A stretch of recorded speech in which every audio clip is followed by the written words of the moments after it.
Hello, welcome to the first installment of the 5 Foundations course. I'm Jared Jones, founder of Modern Buddhist Practice, and I just want to remind you and set the tone, this is a course that's going to be delivered in a very conversational style. The reason for this is that I would say, even though I've studied a great deal with monks and nuns, and people in formal environments, in academic environments, 90% or more of the things that are the most important about Dharma practice I've learned with a cup of coffee in my hand, hanging out with a lay practitioner who I thought was quite inspiring. So in the same way that this information was passed on to me at the dinner table, at the coffee shop, and so forth, I would like to pass it on to you in this way. Before we get started, I just want to tell you a quick story. When I first started training in the Dharma, I had been doing internal Chinese martial arts for a while. I'd been doing Tai Chi. And my aunt worked at a Buddhist retreat center. And even though she was Catholic, which is pretty I thought was kind of funny, but she worked at a Buddhist retreat center called Spirit Rock in California. And she told me there was a youth retreat coming up, and I was a young man. I was, I think, still 18 at the time. And she said, I could probably get you in if you wanted to come. If you do Tai Chi, you'd probably be interested in this meditation thing. And I said, okay. And so I went and I did this retreat, and we can talk about exactly what happened to me there at a later time. But it was a very profound experience. I had never experienced anything quite like it. And when I got done with that retreat, I was almost 100% convinced that I would be a monk the rest of my life. I gave up basically everything. I, gave away or threw away, I think, most of my clothing. I had very little clothing. I stopped eating meat. I didn't drink. I was celibate. I shaved my head. And I was looking at monasteries around the United States and in Canada, trying to sort out where I would go to actually ordain. And it was my father that convinced me to do one more year in college. So I started studying religious studies, and I focused on Buddhist topics in religious studies. Now, because of this, I started attending the Charleston Tibetan Society, and I met a gentleman who's probably my most important mentor, Mr. Whitfield. And we can talk about my first few interactions with him at another time, which were quite interesting. But one of the early interactions was he said, "Hey, how about after class we go to a coffee shop and we get a cup of coffee and just chat?" And I said, okay, yeah, that sounds good. So we went to this coffee shop and we sat down, and it was in one of our early conversations that we started talking about Buddhas and what a Buddha is. And I said, oh yeah, I have so much faith and I want to become a Buddha and he says, can you tell me what a Buddha is? And I was like, oh, well, it's like a person that's good at meditating and has compassion and stuff. And he goes, no, that's not what a Buddha is.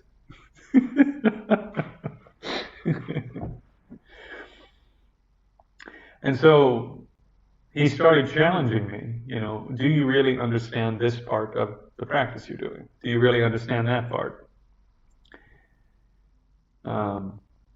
In the environment in which we were learning, we were getting this absolutely brilliant description of how to do Buddhist practice. I mean, absolutely brilliant. But what Mr. Whitfield was providing on the side was specifically tailored advice that allowed me to take those instructions and bring them into my life as a layperson. And that's something that I wasn't getting at the sort of come, sit down, listen to the lecture, go home and think about it, do as much of it as you can, come back and ask questions in the group kind of setting. That kind of setting, of course I learned a tremendous amount, but I wasn't I wasn't taking away the same things as I was learning from that one-on-one connection over a cup of coffee. Or hash browns at Waffle House.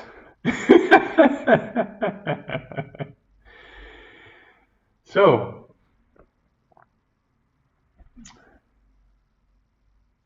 now, what's next?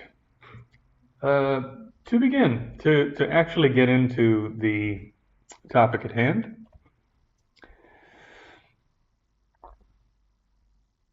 this is Module 1. This course is actually pulled out of a much bigger series of training courses that I've developed that I call Mind Training for Modern City Dwellers. So it begins with the 5 foundations and then heartfelt advice and a number of other topics for people who are actually living in the world. This is also a living document, so when I get feedback, when I think about the issues and think, maybe this little point might help, etc., I update this actual document in real time. So I'm going to share a live link with you. And as you read this material over the course of time, it may actually change and continue to improve. So the table of contents actually includes not just the 5 foundations which you see here, and supplements to those foundations which we're going to cover in this course, but it includes at least the titles and some of the subtitles for all of the remaining courses that are related to training and meditation. So if we get finished with the initial course and some of you want to continue on and learn a great deal more about all of these subjects, we can just continue on based upon interest and time. Furthermore, there are additional courses. So after you have made some progress in these 5 techniques we're going to learn in this course, you will be capable of doing this kind of material. You'll have the skills to actually start working on realizing selflessness or emptiness. And on the other side of the equation, there are all of these practices in Buddhism for training your heart, training your character, what we might more simply call your personality. If you get angry a lot, you think, oh, that's just how I am. I'm kind of an angry person. I fly off the handle. Buddhism says no. There's not some deep core of personality traits that you're absolutely stuck with and you can't do anything about. All of these are moving parts. And so training the heart is about training your personality to have more determination, to have more willpower, to have more love, more compassion, more patience, more humility, and so forth. So if you do well in the course that we're doing now, training the heart is an absolutely wonderful thing to add on to the techniques we're going to do here, but I think you need some experience of the techniques we're doing here to get the most out of that training. There is one member of the group who did it the other way around, and so you can do it that way, but I recommend doing it the way we're going to be doing it in this course. And then finally, Foundations of the Path. So Foundations of the Path is simply instructions based on what's called the Lamrim tradition in the Gelug. And the Lamrim is a series of meditative trainings, a series of meditations where you develop certain types of motivation, you develop certain types of attitudes, certain worldviews, and those coalesce, they gather together, and they form a complete system that has all the elements that are required. There's nothing missing to go from a totally ordinary person all the way to what Buddhists describe as enlightenment. So that is a wonderful, wonderful teaching, and I have a course that's running on that as well. But once again, you'll get the most out of that if you have these 5 foundations. So How to use this course, it's relatively straightforward. I've already talked about it quite a bit in the group itself, so I won't go over that again. I think I'll let you read these things on your own. The introduction, the details about my main teacher, a brief biography about me. Part of that was put up on Facebook. A statement that I have here about non-sectarianism, so basically making the argument that, since we're modern city-dwelling lay people, since basically every major mystical tradition on the planet has teachings about meditation and training the mind in these ways and so forth, that I've tried to take many years of study, conversations, and so forth with other practitioners of various systems and synthesize that into something that is non-sectarian, that it's a universal view of these issues and not simply a Buddhist view. It is in accordance with the Buddhist view, but it is not simply the Buddhist view. I hope that makes sense. Furthermore, I make the argument that if you have other ideas, other techniques that really work, use them, Once you have the 5 foundations teaching from this course, it's my humble view that you'll be able to understand every other type of meditation taught in other systems. Besides a few sort of weird things like, I don't know, there's some weird stuff like visualizing yourself as an eagle flying over the Atlantic Ocean or something. That I think fits into a different category than Asian mind training systems in general, and probably mystical mind training systems in general. But in any case, my intention with this course was not simply to present something that was Buddhist. It was to present something that, no matter what you're doing, no matter what your tradition and background, if you have these skills, it will improve your ability to do what you're doing. And it'll also provide you with a framework where you understand there are only a few sort of meditative techniques, actually. There are only a few, and they boil down into a small handful of ideas about what to do with your mind and how to do it and why you're doing it. And those ideas are found everywhere. I mean, virtually everywhere. So what makes this presentation unique is not the techniques, actually. As I said in the group, what makes this information unique is the way that I have structured it so that you, as a modern city-dwelling layperson, can use these techniques to accomplish very particular skills, a very particular set of skills. So, as we go through, as you'll see today, what those skills are is very clearly laid out. I'll also let you go through this on your own. So this is part of the introduction. It's just a little bit of information about some city-dwelling lay people from the past, spanning all the way from the Buddha's time, with people like Chitta the householder, up to modern day, Upasika Ki, for example. And there's another one, I think I actually give a bit more information about her.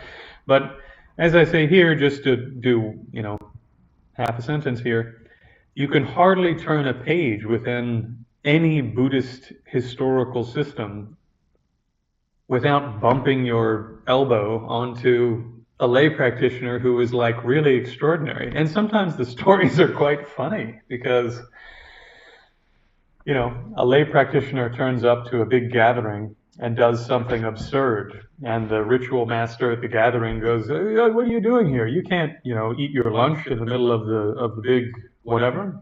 And then the lay practitioner schools them on some issue of practice or meditation. So Buddhist history is full, absolutely full, of lay practitioners who achieved the highest levels of capability in Buddhist training.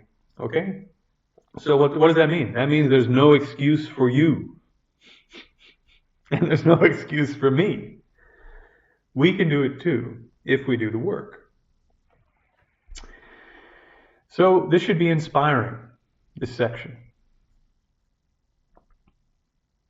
Now, a little bit on the background of what meditation is and what meditation is not. So in Buddhism, in general, they describe two categories of meditation, and then a wider category into which other things fit that aren't meditation but are similar. Okay? So you have two categories of meditation, and then those fit into something called bhavana. The Tibetans call it gom, which gom means to become familiar with, but in particular it means to become familiar with something beneficial, something good. And then the word bhavana literally means to bring something into existence, but it implies that you're bringing good qualities into existence. So these two words are quite similar. So within the category of gom or bhavana, mental development or familiarization, within that category, there are things that aren't meditation, but they're very helpful and very similar to meditation, or they lead to meditation, but they're not meditation yet. And then there are two categories where you can put a whole bunch of techniques, hundreds of techniques, but two categories of proper meditation. One of those is vipassana. Vipassana is defined in numerous ways, but it's a type of analysis. You're learning, for example, to look at something and understand exactly what its perceptual qualities are. So you learn to observe it properly, and then you learn to take it apart in your perception in a nearly non-conceptual or an entirely non-conceptual way. You learn how to do an analysis of that phenomenon. And that phenomenon could be a cup, it could be a table, it could be your own body, or it could be your own mind. Okay? So Vipassana is this really powerful tool for doing analysis, and parts of it can be conceptual, and parts of it can be non-conceptual. The other type of meditation is shine, shamatha, stabilizing meditation. So this is probably what most of you are more familiar with. Stabilizing meditation is creating a state of mind that is highly stable, highly lucid, unbiased, that doesn't add qualities to experience and doesn't take qualities away from experience. So it is a very calm, highly aware, extremely unbiased, non-conceptual state of awareness. And along with that highly stable state of awareness comes incredible mental bliss and physical bliss. And that mental and physical bliss leads to a certain type of flexibility that in the text is called pliancy or serviceability. To put it in more practical terms, when you're in a good mood, you can do more, right? When you're in a good mood, you can do a lot more work. You can think about things more clearly. Things that would have been difficult become easy. So stabilizing meditation when it's fully developed, includes that quality. In the West, it's also called flow. So a flow state is a state in which you're doing something with intense concentration and a really high degree of lucidity. You're very aware of what's happening. And because of that, you get sustenance from it. You get food from it internally. And it becomes easy and enjoyable, mentally and physically. So you can do more physical work and you can do more mental work because of that pliancy, that serviceability. So this is what stabilizing meditation actually is. And stabilizing meditation is one of these things that you find it in every tradition, every mystical tradition that I've encountered everywhere. It is in every mystical tradition I've encountered everywhere. It's not always described in the same terms, and it's not always trained in the same way, but everywhere that I've looked for it, I've been able to find it. Mystical Christianity, Sufism, Kabbalah, Buddhism, of course, Taoism. It's an extremely, extremely well attested to phenomenon in human psychology. And in the West, they call it flow. If you train in single-pointed concentration and you make your mind extremely calm and extremely bright and lucid, then you get powerful physical and mental energy.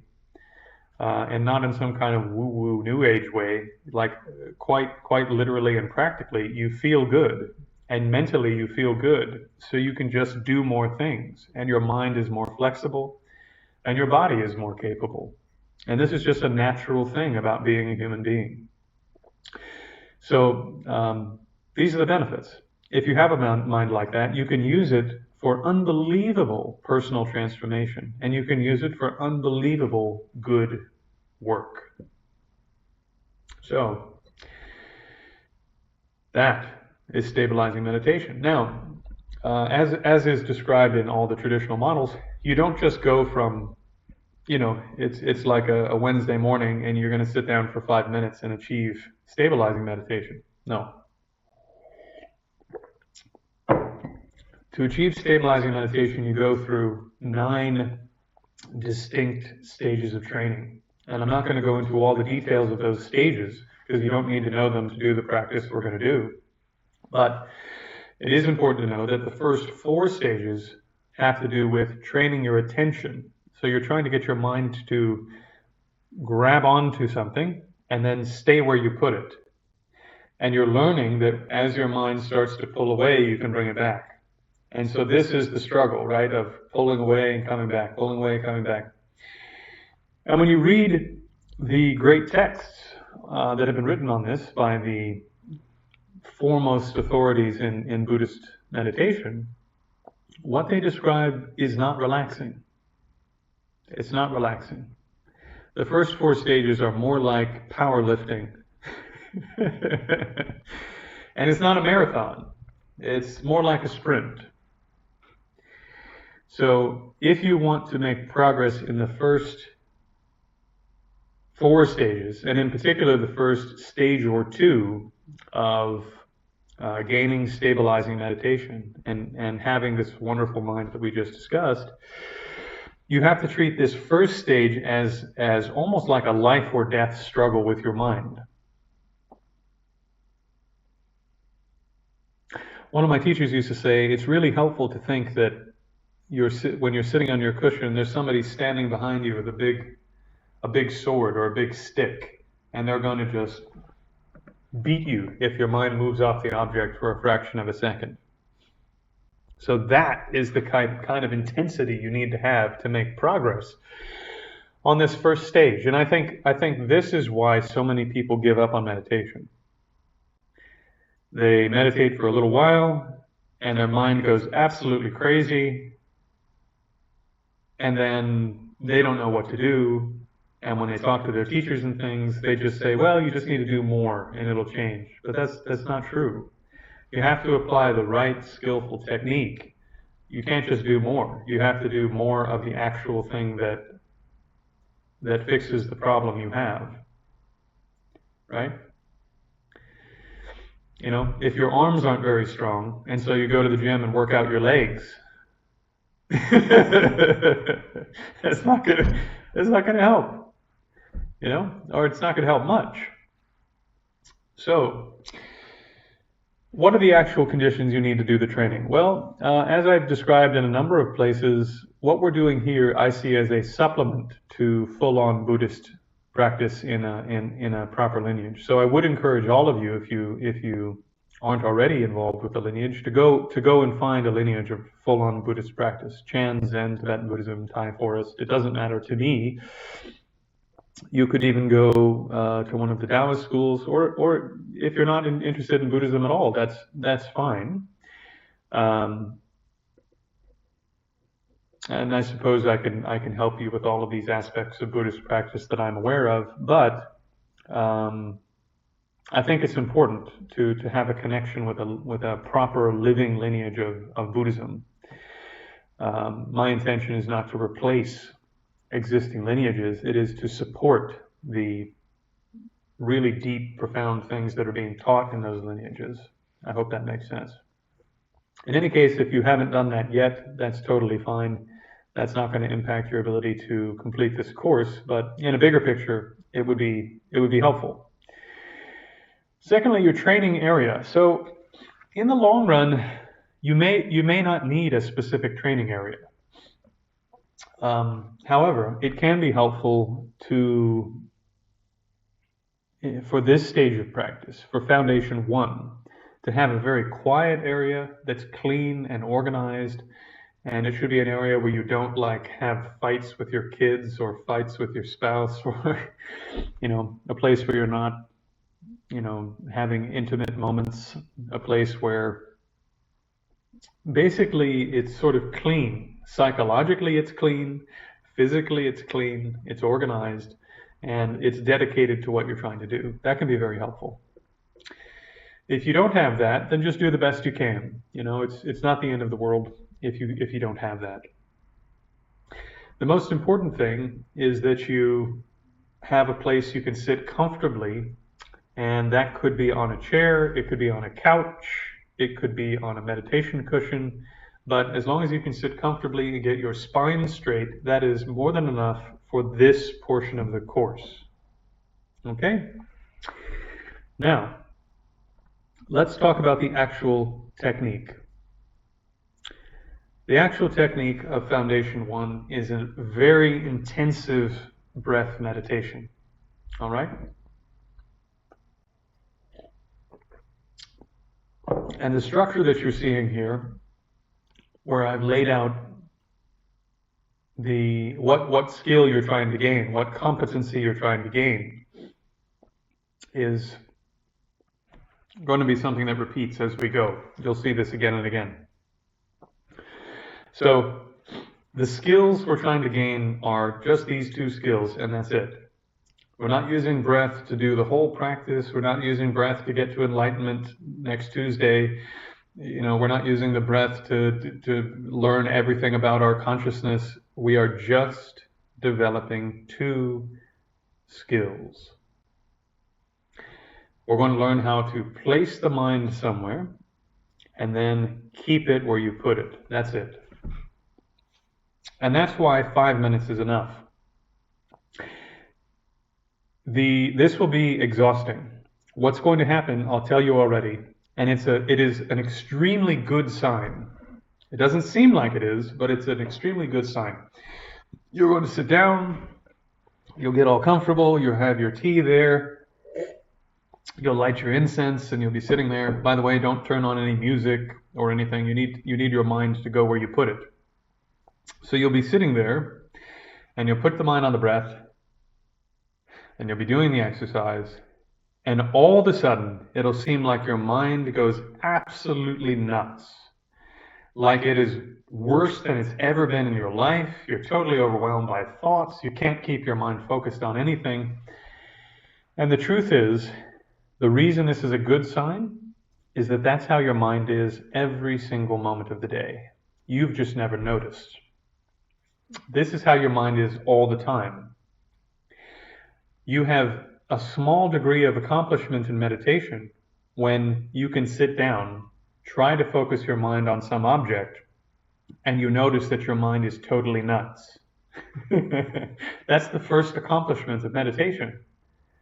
And it's not a minor accomplishment. It is a huge accomplishment. So I want you guys, hopefully, to get at least that much out of the meditation. Don't send me messages and just tell me, oh, my mind is crazy. That's not the point. The point is that when you sit down and try to put your mind on an object, that it runs everywhere and you can't keep it there.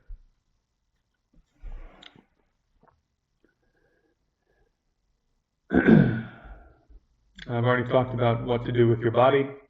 In a general sense, you just want to at least have your spine straight. And one way to think about straightening your spine is let your hips relax like this so that the hip bones are touching on your cushion or your chair, and your tailbone is facing downwards, right?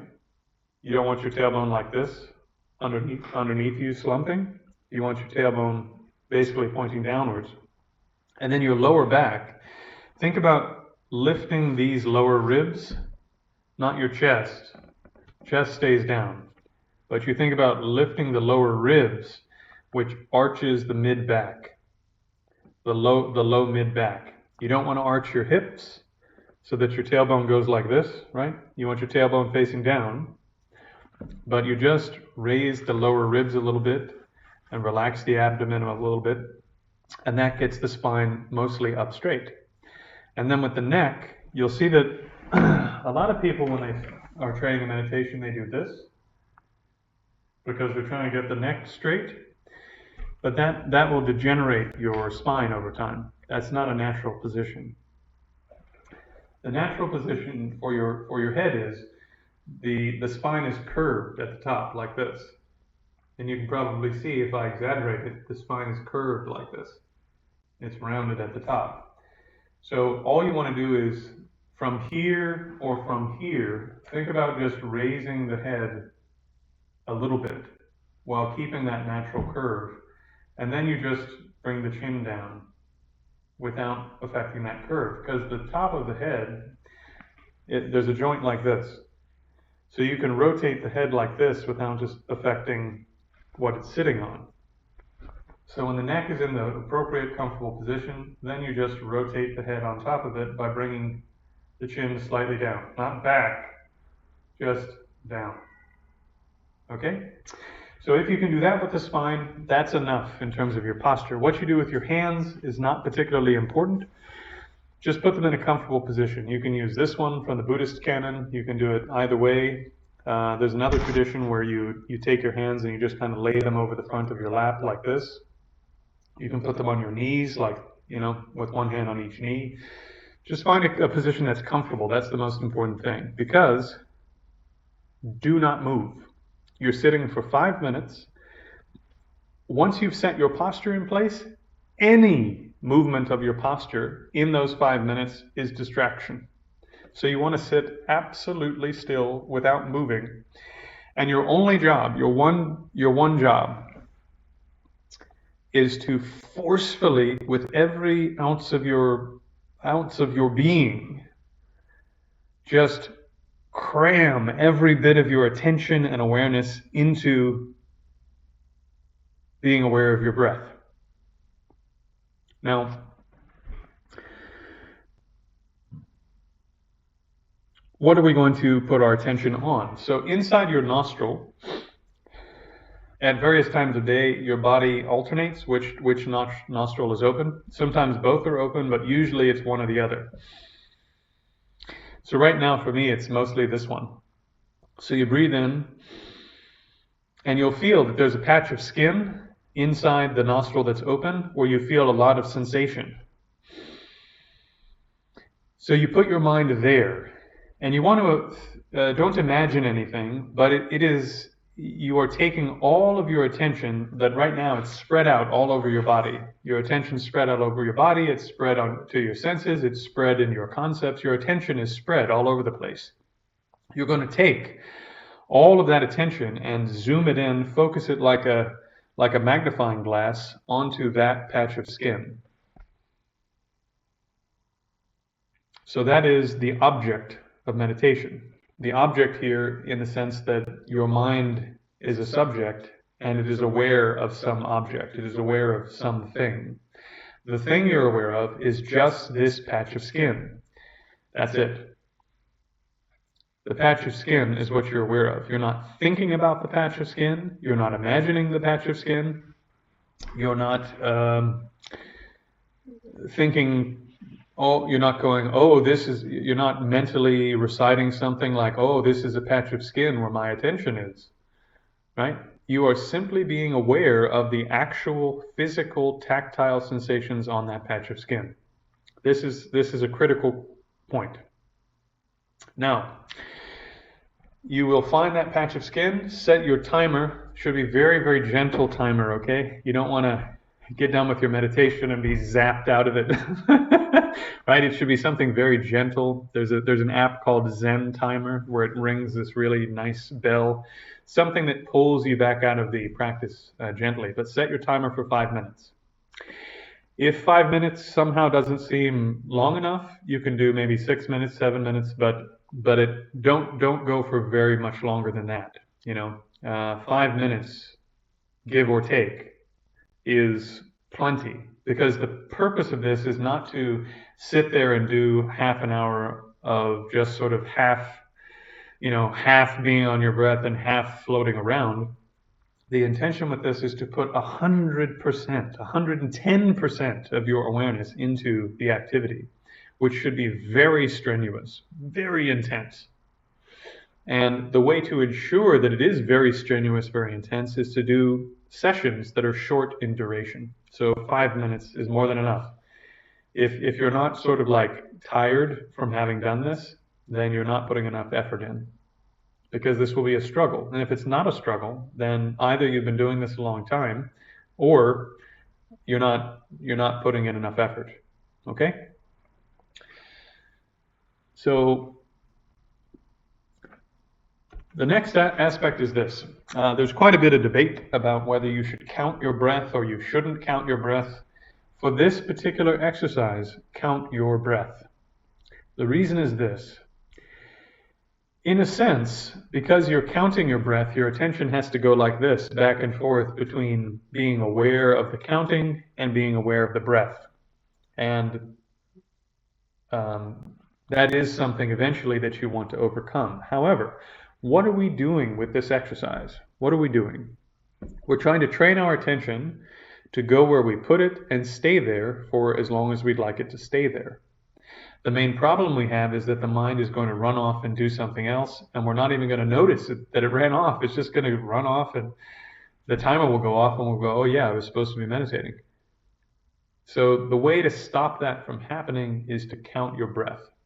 If you count your breath, then you have more feedback on whether or not you're getting distracted.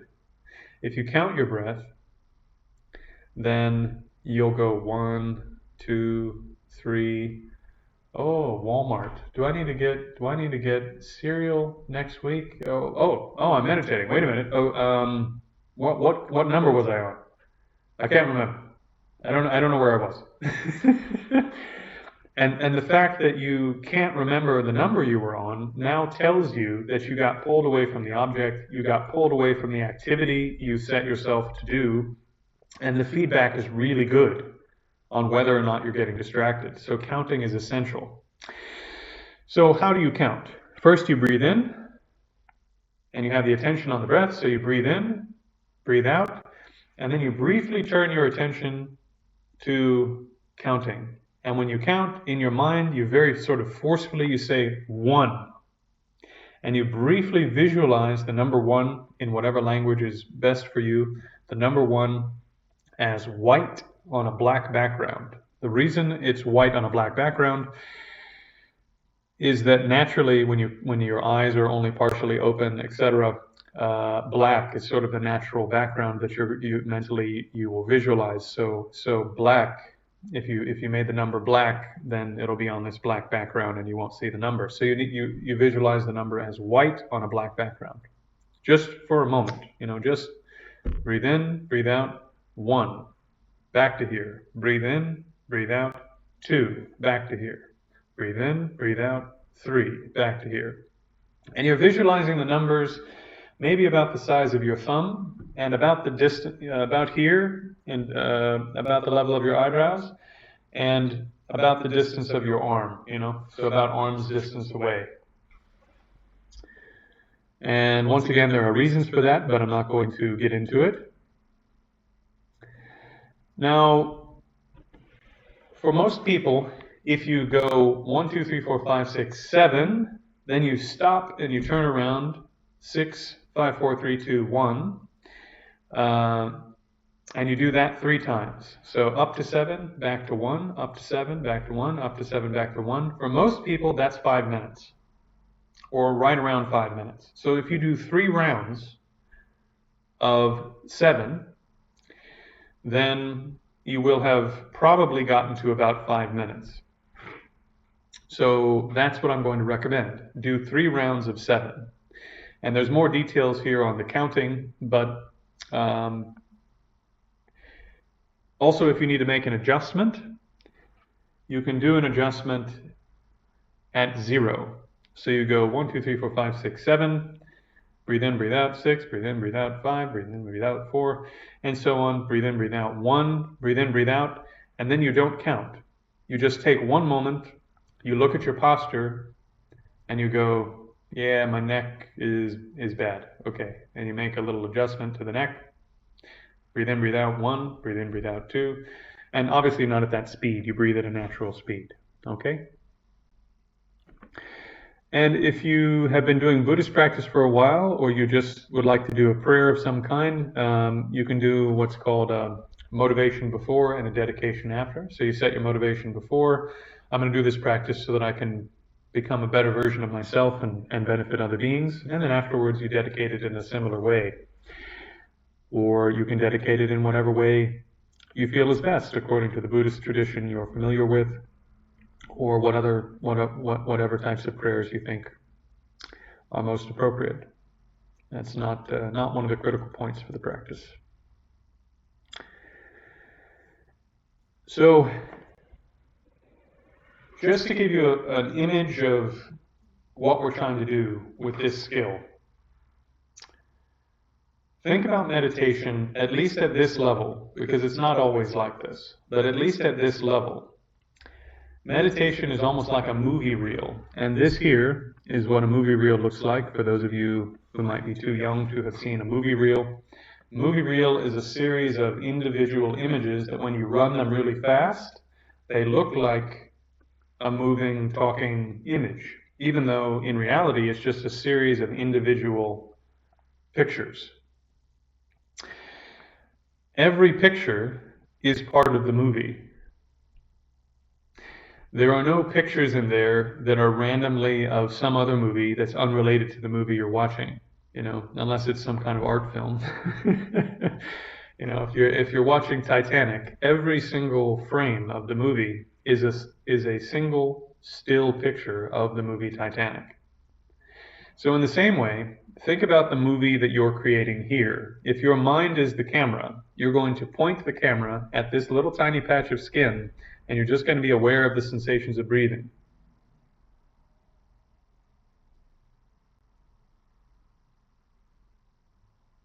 And then you're going to turn the camera to your mind and mentally say 1 and visualize the 1. So you turn the camera, 1.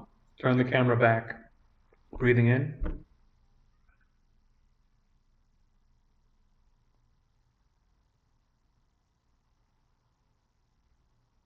When you finish breathing out, turn the camera, 2, bring it back, and so on and so forth.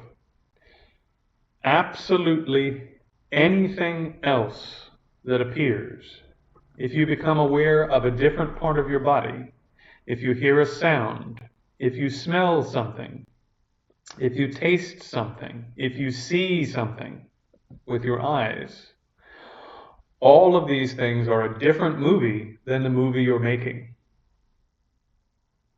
The movie you're making is a movie about the tactile sensations inside your nostril, where you pointed the camera, and it's a movie about visualizing the number 1, the number 2, and in your head saying the word 1 or 2.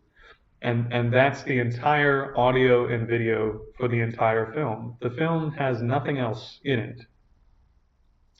Now, already some of you are probably going, whoa, how do I stop my mind from doing all this other stuff? You can't. You can't stop it from doing that right now. Okay? But we're trying to build up a skill where you can, again, place your mind somewhere and get as much of your attention into that place as you can. And you can do that whenever you want. You can do it deliberately, you can do it quickly, and you can do it with a lot of force. So that's what we're doing here with Foundation 1. Now, you're already anticipating, well, if I can get my mind to go somewhere and stay there for a while, and I can do it with a lot of force, and if I notice when it leaves and I go, oh yeah, that's not what I'm doing, and I can bring it back really quickly, well, now you have a foundation. This is why I call them foundations. You have a foundation where you can start building up other skills, other mental skills on top of that foundation. And hence, we will lay a second foundation on top of this one when we get to the next module. Okay. That is it for Foundation 1. Please do ask me any questions that you have in the chat. And my senior students who are in the chat will also be happy to answer. And as you have experiences, please share them with the group. Because as I mentioned in the group, some experiences, when you start working with your mind is it's making your room look the way that it looks. It's making every sound that you hear sound the way it sounds. It makes the smells and tastes smell and taste the way that they do. I'm not saying there's not a physical thing here. There is, but at least half of the information that you think is about the cup is stuff that your mind does. So when you start training your mind, all of a sudden, half of the information about the world is different. So don't be scared or weirded out if you have all kinds of interesting experiences. Also, don't let those experiences take you away from the purpose of the practice you're doing. If you experience bliss in your body, don't get distracted. Bring the mind back to following the breath. It's nice and helpful to have bliss in the body, but the object is here. It's not the bliss. This is the object. If you are sitting and then after the meditation, all the colors in the room are really bright, or you see gold and white light sort of shimmering off of the objects around you and this sort of thing, again, it's very normal. If you make your mind very lucid, very bright, then it changes how things appear to you when you're using your senses.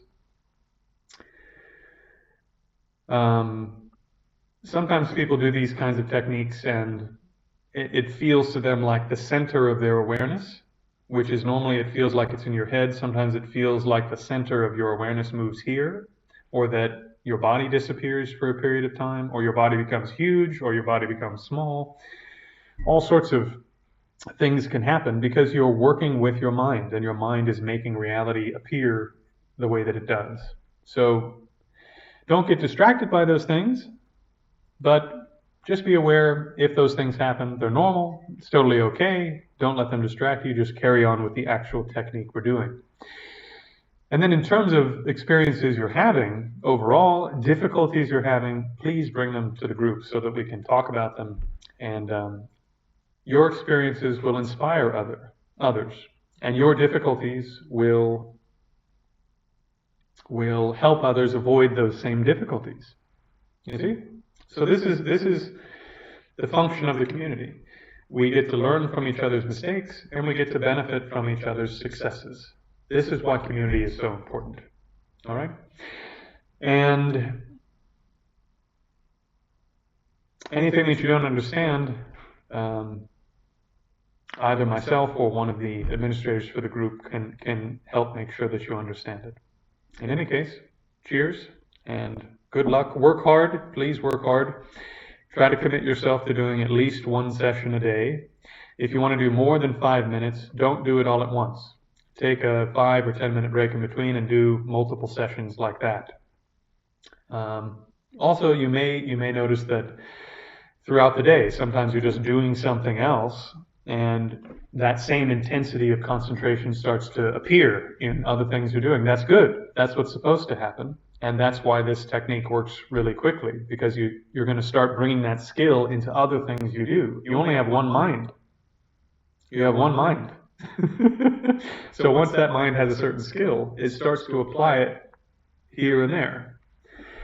So that's natural, that's good. I encourage you to do that. But when you're training this specific skill, do it with intensity and do it in short periods. Okay? Cheers. Talk to you soon.